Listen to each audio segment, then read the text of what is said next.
শাওরে কোনোদিন ভাত দেওয়া লাগে না, শাওরের সাথে মিষ্টি কোনো কথা বলা লাগে না। ঈদ আসছে তো তাই শাওরের কাছ থেকে ভিক্ষা করে 20,000 টাকা দিতে টানা বানা শাড়ি কেনার জন্যে। যাই হোক, আসসালামু আলাইকুম, সবাই কেমন আছেন? অনেক আপুরা এই কমেন্ট করেছেন যে শাওরের থেকে নাকি আমি কালকে ভিক্ষা চাচ্ছি, ঈদের শপিং করে নেবো তাই 20,000 টাকা। আর আরেকজন বলেছেন যে বেটার বয়ে বিটির এক দিমু, আমার শাওর ভিডিওর মধ্যে বলেছে যে বিটির এক জানি জিনিস দিমু তোক কি জন্য যাই জিনিস দিমু, এ কথা বলেছে। তাই অনেকের খারাপ লাগিছে।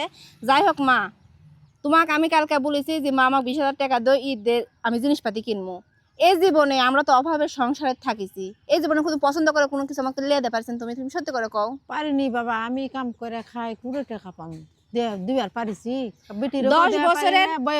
10 বছরের সংসার কোনোদিন আমার শাওরের থেকে যে আমি বলবো যে মা এই জিনিস আমাকে লিয়ে দেওয়াই লাগবে, আর আমি এই জিনিস ছাড়া ঈদ করবো না।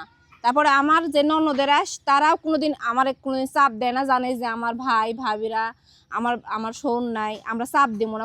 কোনোদিন কেউ আমার চাপ দেয়নি যে আমার এক জিনিসপাতি দেওয়া লাগবে। জয়েরাও কোনোদিন বলেনি আমার এক যে নাই আমরা ঈদ করবো না, সৌরভের যাবো না, লাচ্চা শ্যামাই কোনোদিন আমার কাছ থেকে করেনি। কারণ আমরা গরিব মানুষ, সবাই জানে, আপনারাও জানেন আমরা কিভাবে আমার জীবনটা চালাচ্ছি। আমরা কোনোদিন সোয়াব করি না কোনো কিছু, আমরা যেরকম সেরকমই আমরা আপনার দেখাই, কারণ আমরা আসলে গরিব মানুষ। মা তুমি বলো, কোনোদিন আমি তোমার বেটার বউ কোনোদিন তোমার কাছ থেকে আহামরি কিছু চাচ্ছি? কিছু না, আমার জমরাও চাই না, বয়েও চাই না, জমরাও বলে না যে জিনিস লিয়াই বাপের বাড়িতে, বিটিরে কিছু বলে না, জানে যে আমার শাওর গরিব, আমার কুটুম গরিব। তো অনেকেই বলেন যে আপু আপনার বাপেরা অনেক বড় বাড়িতে বিয়ে দিল নি, আপনারা কি জন্য এই বাড়িতে, আপনি কি জন্য এই বাড়িতে বিয়ে হচ্ছেন?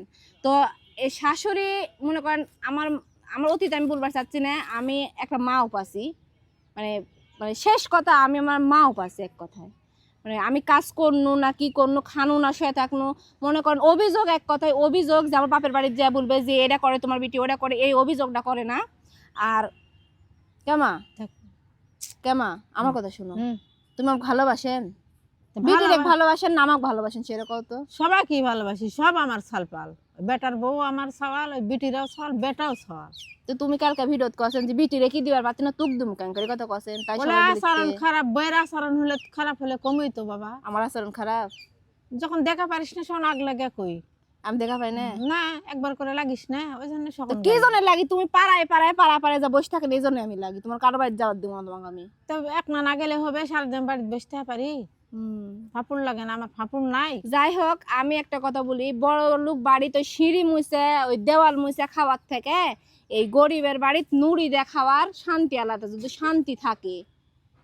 শান্তি থাকে ওই দালান কুটা মুছার থেকে ওই নুড়ি দেওয়া, মাটির মাঝে নুড়ি দেওয়া খাওয়ার শান্তি আলাদা। আর আমি এই বাড়ির বিয়ে হয়ে কোনোদিন আমি কারো কাছে, বাপের কাছে কিংবা মামার কাছে কোনোদিন বলিনি যে আমি অভাবে আছি, আমার এরকম হচ্ছে। কোনোদিন আমার বাপ মা এরকম কোনো কিছু পায়নি, কিংবা আমার শ্বশুর বাড়ি থেকে কোনোদিন যায় কেউ বলেনি যে এরকম কোনো কিছু বলেনি। আর ঈদ চাঁদাতে আসলে আমার নন্দেরাও কোনোদিন আসে বলে না যে ভাই কিংবা আব্বা কিংবা ভাবি আমাকে এই জিনিস দেওয়াই লাগবে। তারা বলে যে না, তোমরাই ভালো করে খাও। মানে মা তুমি বলো, কোনোদিন কারো অভিযোগ তুমি কাকো দিছেন না? তোমাকে কেউ দিছে? আমি বিটির বাড়িতেও বিচারলে যাই না, আমার বেটার শহরের বাড়িতে আমি বিচারলে যাই না। আমরা এক কথায় সুখী মানুষ, এক কথায় গরিব হলেও আমরা সুখী মানুষ। আমার বেনেরা সব ভালো,